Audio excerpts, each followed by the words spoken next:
Indonesia akan jadi negara superpower bila PT Freeport dimiliki Indonesia sepenuhnya. Awas, Indonesia bisa jadi negara manekin Amerika Serikat seperti Ekuador, di mana chaos berkecamuk di negeri itu karena campur tangan Amerika Serikat. Benarkah? Mari kita bahas.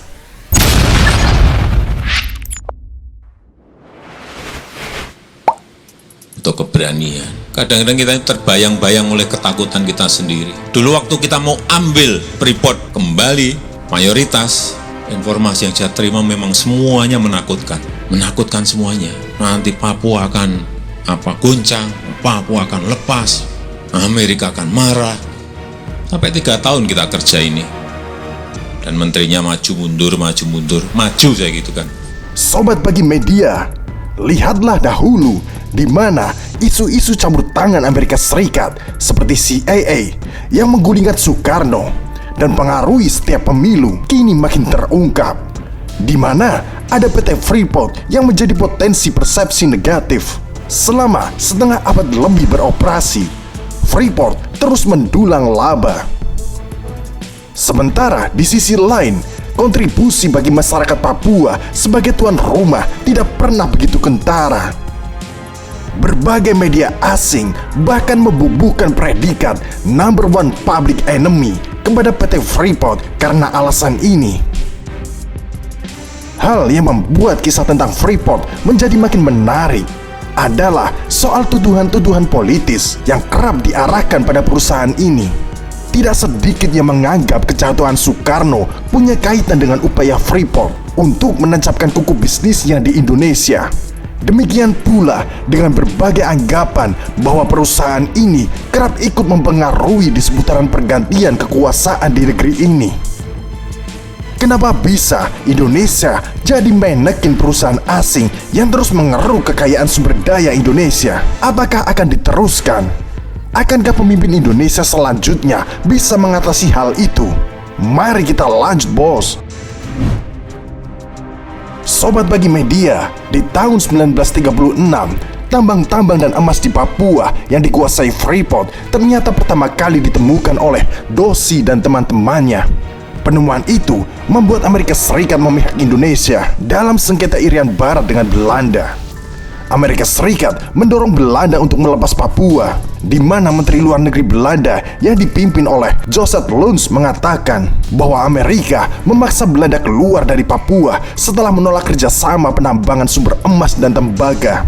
Namun, setelah berhasil mendebak Belanda dari Papua, Amerika Serikat juga tidak berhasil masuk lantaran kebijakan ekonomi Presiden Soekarno yang anti-asing. Banyak cerita berseliweran terkait ini. Misalnya, soal direktur CIA kala itu yang disebut berusaha menggulingkan Soekarno sejak lama. Amerika Serikat disebut mengetahui kekayaan alam di Indonesia dan ketertarikannya terhadap Indonesia dimulai tahun 1928. Waktu Amerika Serikat memperkerjakan sebagai pengacara muda yang menangani kasus hukum melawan Henry Tedarding dari RDP Company yang berniat membangun industri minyak di Indonesia. Sobat Pagi Media, kini perdebatan soal Freeport kerap muncul jelang pemilu. Sejak 2019 lalu, isu perpanjangan kontrak karya di Indonesia juga terjadi di beberapa pemilu sebelumnya pasca reformasi. Alasannya jelas, karena banyak dari para pemimpin kita yang tergolong una dan hanya tanggung jawabnya terhadap masyarakat. Mungkin tidak adaptif Freeport itu untuk keberlangsungan bisnis perusahaan-perusahaan negeri Paman Sam itu. Pada 2019, Presiden Jokowi berhasil membawa isu ini ketika berhasil mengambil alih 51% saham PT Freeport Indonesia. Meski ada pelik kasus, Papa minta saham waktu itu dan lain-lain. Sedangkan untuk 2024, isunya kini soal perpanjangan izin selama 20 tahun dengan kompensasi pemberian 10% saham Freeport Indonesia kepada pemerintah. Soal deal-dealan ini tentu saja mendatangkan kritik. Ini artinya kita memperpanjang masa operasi Freeport di Papua dari seharusnya berakhir di 2041. Lah, Sekarang ada calon pemilu yang di mana-mana terus berafiliasi ke Amerika. Apalagi isu tentang CIA kembali mencuat ke permukaan. Karena seperti yang kita tahu, alasan dasar presiden pertama kita yang memutuskan untuk berkonfrontasi dengan Barat ternyata kaitannya dengan kekurangan ajaran negara tersebut kepada Indonesia. Contohnya, seperti yang diceritakan admin tadi. Apalagi, pengusaha mengeluhkan kebijakan pajak pada era pemerintahan Presiden Jokowi. Rezim pajak sekarang dianggap membuat persaingan usaha menjadi tidak sehat. Presiden Direktur PT Freeport Indonesia menuturkan kalau rasio pajak nasional kini baru sekitar 10%. Banyak pembayaran pajak belum menyelesaikan kewajibannya secara benar sehingga berpengaruh terhadap iklim usaha. Sobat Bagi Media, bagaimana menurut kalian? Jangan sampai negeri ini jadi manekin asing dan asong untuk kepentingan mereka. Ingat, sejatinya negara yang merdeka adalah negara yang sudah kelar dari urusan-urusan penjajahan.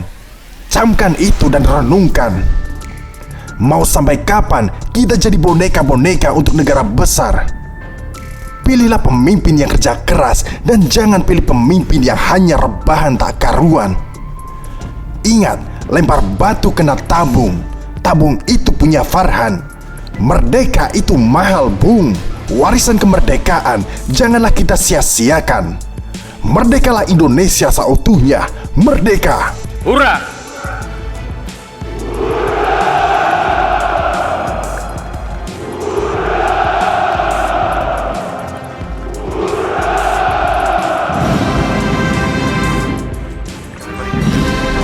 Wake up, today's gonna be a good day.